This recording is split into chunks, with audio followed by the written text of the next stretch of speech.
How you guys doing? Good. Well, guys, I was born this way, and there's no medical reason why that happened. My brother and my sister were born with arms and legs, and sometimes in life, things happen that don't make sense. My doctors never thought that I'd be able to walk, and today, I'm walking. I'm from Australia. Anybody one day want to go to Australia? It's such a cool place. And I now live in LA. I'm a Southern California boy. So I only live about 4 hours from here. And today I'm going to tell you, man, I love freaking people out. One day I'm in a car. I'm in the front seat. I'm not driving, of course. Can you imagine if I'm driving a car? They reckon they can put a joystick, that thing that controls my wheelchair, we can put that in a car.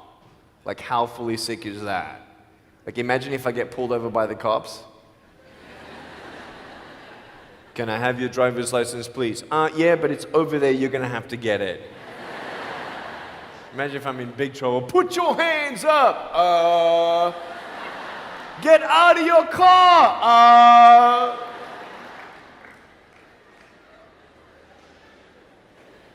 So I'm in the front passenger seat, we're at the traffic lights, and this car comes up next to us, and this girl's looking at me.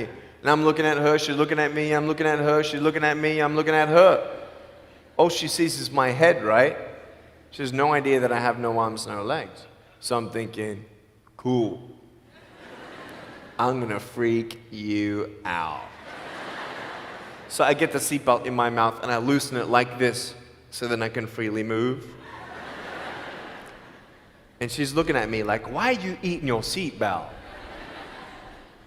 So I pull it, the belt is loose, I can move. Now she's looking at me, full 100% attention and focus. Now just imagine all you see is my head, all right?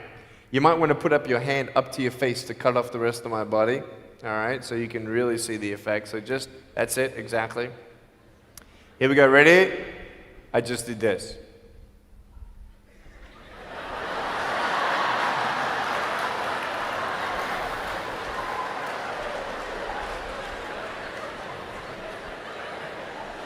And her face, man, she was like,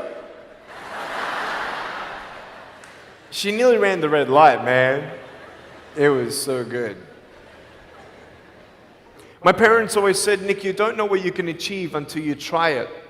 And the doctors looked at me and said, he's not going to walk, he's not going to go to school, he's not going to do anything in his life.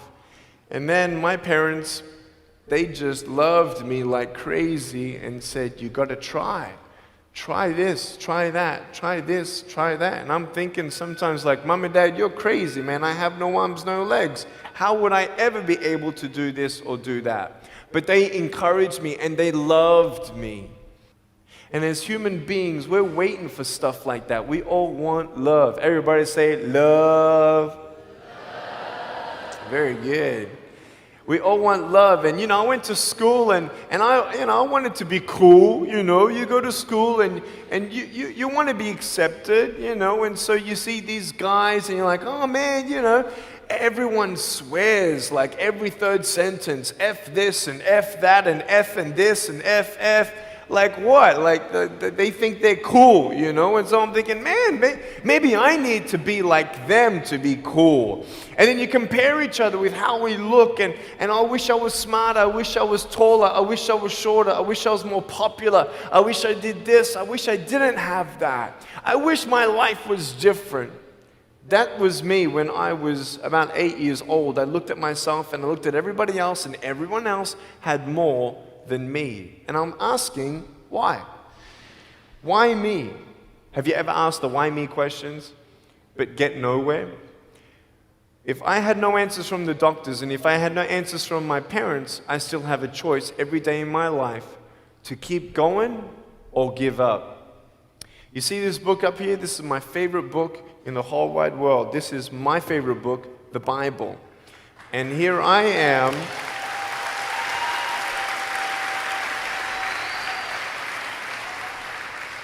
And here I am, and for me, that's my full potential in all that I can be here on earth. And so encouragement takes me closer to all that I can be, and discouragement takes me away.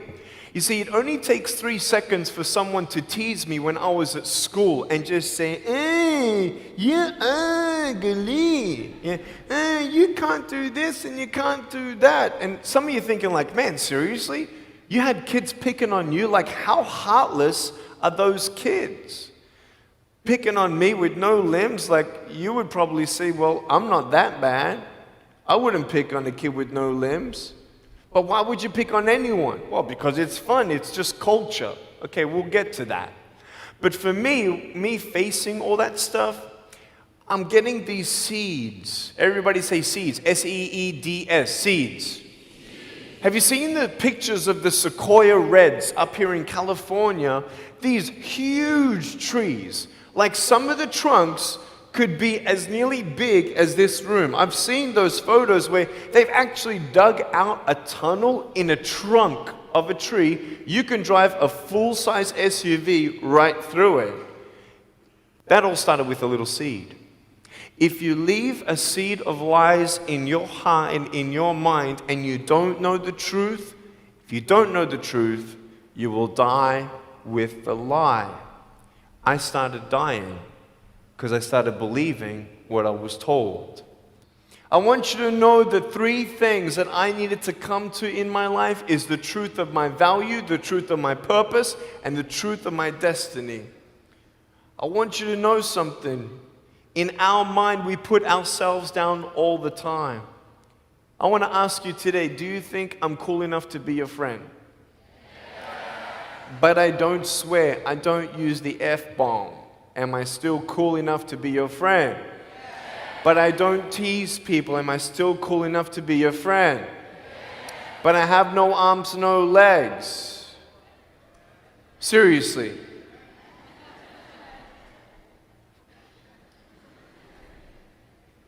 You would be my friend even though I have no arms, no legs. So you're telling me it actually doesn't matter, right? If it actually doesn't matter for how we look, then why do we tease each other for how we look if it actually doesn't matter? Why is it that we look ourselves in the mirror and we see ourselves, well, we're having fun. Oh yeah, man, we're just part of culture, man. There were 12 people one day teased me, taking me away from my hope. 12, 11, 10, 9, 8, 7, 6, 5, 4, 3, 2, 1. Don't worry, I won't fall off because if I did, I'll break my arm.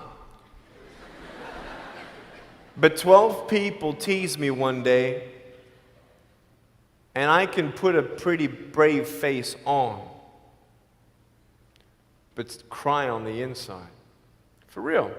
Oh, it doesn't hurt. Yeah, it hurts. There was this one bully. I became his target for 3 weeks. And every time I go by him, I was 13, he was 17. I was in my chair. I'm only 4'9" in my other chair, my old chair. He's like 6 something, so he's huge, right? So I'm looking up at him, and every time I go by him, he's like, hey, there's Nick. He has no... And you can imagine what he said. And I'm like, what's his problem, man? So I tried to avoid him, and I was so embarrassed. He would say it really loud, and everybody would be looking, and some would be laughing. I'm like, what is this guy's problem, man? So one day, after 3 weeks, I went up to him, and I said, hey. He's like, hey. I said, can you please stop it? He said, stop what? I said, stop teasing me. He said, what are you talking about? I said, every time I walk by, you say that stuff. He's like, what stuff? He didn't know how to take me on. So I'm looking at him and said, no, man. Every time I walk by, you say exactly this, and I want you to stop. I forgive you, but stop it. He's like, oh, is that hurting you? Now, I could have said, nah. Or I could have said, yeah. It takes a level of humility to actually say, actually, I don't like that. It's killing me. And I said, yeah, it's hurting me. He said, all right, I'm sorry, man. I was just, playing around. He said, give me a hug. He said, what? I said, give me a hug. He was like, all right. So I gave him a hug. I'm a hugging machine. We made the Guinness Book of World Records. 1,749 hugs in 1 year. We did it last year. My arms fell off, all right? The scary thing about hugging so many people is that anyone can just pick me up and take me home, all right? Like, what am I gonna do? Like, eat them or something? Like, pretty mean headbutt, right? I want you to know that you might be playing around. I could pretty much say that 98% of you have teased someone in your life. I tried to commit suicide because of people who thought they were having fun, not knowing the hell that I was going through. The people you're teasing, what if the person you're teasing is the person who's thinking of committing suicide? What if the person you're teasing is the one who's tried to commit suicide, who hates their life because of you? You don't know if the person you are teasing is the son or daughter of a drunk at home getting abused. And all they need is someone like you to keep on pushing them this way. We need hope. So find something else to do. Find positive things in your own life. I don't care about how you look. I will never, ever, ever tease you. I will never tease you. I could tease you. I could be tough. People thinking that bullying is tough. It ain't tough. My wheelchair, this is tough. This thing, man. I'll tell you something. You ready? This wheelchair. This thing's so tough. When my friend built this for me, he said, you're gonna love it. I said, what, does it go fast? He said, no, but it's tough. And I said, well, what do you mean? He said, you'll find out. The torque in these motors at the bottom, at the back, this thing, if someone's holding it, I'm telling you, it can go 90 degrees. I went 80 degrees up, all right? Someone's holding me to make sure I don't tip back. My wife, she loves shopping with me because she just jumps on the back and we go shopping. Like, she just shops and shops because she doesn't drop, right? We just go and do it. It's fun. Now, what I tried one day to do, you'll never believe me, maybe you will, just know that every word that comes out of my mouth is not an exaggeration. One day, I needed to move a car. So I got my wife to put my car, my 66 Chevelle, in neutral. It's a 2.5-ton car. And I backed it back with this thing. Just like this, like nothing. This thing is tough. Guess what? The definition of tough means it's strong. To show your strength, you need to do something that's difficult. I would sound so stupid if I said, hey guys, I got a Matchbox car one day and I got some fishing line and I towed that Matchbox car all around all day. How tough is my BMW? That's stupid. That's the same thing with bullying. You think you're tough? You're trying to show your strength? That's not your strength. Let me come back in 10 years and let me get your anyone have a 3-year-old nephew? Anybody have a 3-year-old nephew? Cool, put your hands down.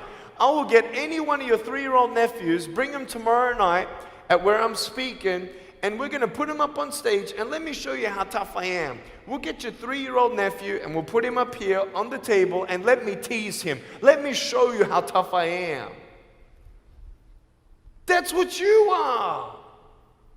I could pick on you, you biggest bullies. I could pick on anything you like. any singer, any music that you like. I could tease you. I could tease your family. I could tease your friends. I could tease about the movies that you think are really cool. I could tease anything about you. I could tease you about your nose, your eyes, your teeth, your chin, your hair, your ears, your elbows, your knees, your whatever, man. I can tease you about anything. It ain't hard, just like you can tease me. You want to know what tough is? Go to the people you teased and say sorry. You want to know what tough is? Go up to the people who still tease you and say, hey, stop it. I forgive you, but please stop it. That's tough. I want you to know something, the truth of who you are. I don't care what job you get. I don't care. I don't care how smart you are, everyone. I don't care. I don't care. I love you and I believe in you. I don't care if you end up being a janitor in this school. I'll tell you why. Because the janitor in my high school inspired me to be a speaker. He changed my life. He said, you should be a speaker. You know what I said? You're crazy. He said, no, really, you need to be a speaker. I said, stop it, man. 4 months later, he twisted my arm, and I said, yes. I spoke in front of 10 people, then another 10, then another 10, then I found myself in front of 300 sophomore students. And 3 minutes into my speech, half the girls were crying, and one girl in the middle of the room started weeping, and she put up her hand and she said, I'm so sorry, can I come up there and give you a hug? And in front of everybody, she came up and she hugged me and she cried on my shoulder and she whispered in this ear, thank you, thank you, thank you. No one's ever told me that they love me. No one's ever told me that I'm beautiful the way that I am. It was because my parents told me that I was beautiful that I'm still here. Some of you don't have those parents, and that's why I'm here. I love you, and you're beautiful just the way you are. Never, ever give up.